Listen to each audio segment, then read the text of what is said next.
sing kajadi kido nang loji pune sing kajadi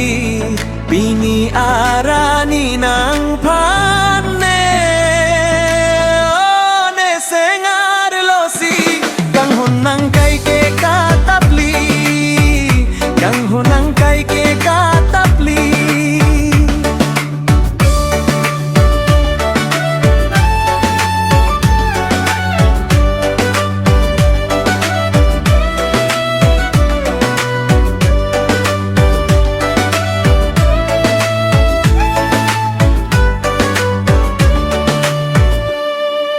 Jong hele pa hello na do tig do ing suarhang ikai ding pichilo na bongoy la ne penang joy joy pen le kon si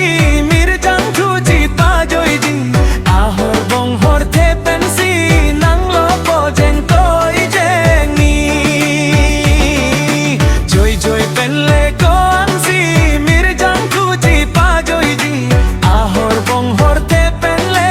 nang lo nong jeng toi jeng ni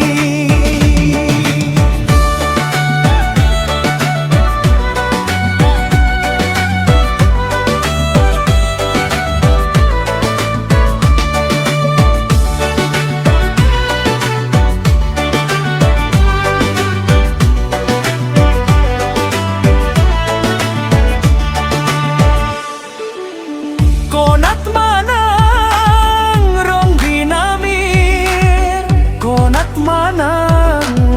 rong binamir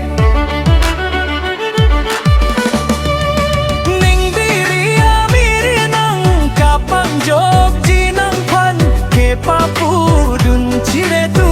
dei nang kachiru ning karo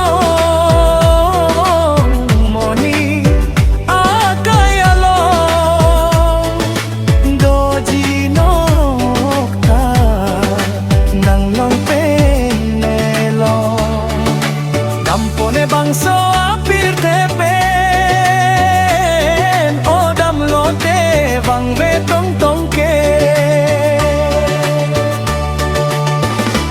o ve ahi the parong rolong samilane pan lane ke parong chuhut aseng kan penon nangataning kan krepoan betlang lasi thalang thalang pisi pu bom lang Sami nang seng chi pairi Pleng ple lang ne tok bor ka Charlie Mo apor nang lelo te seru pen nang humriji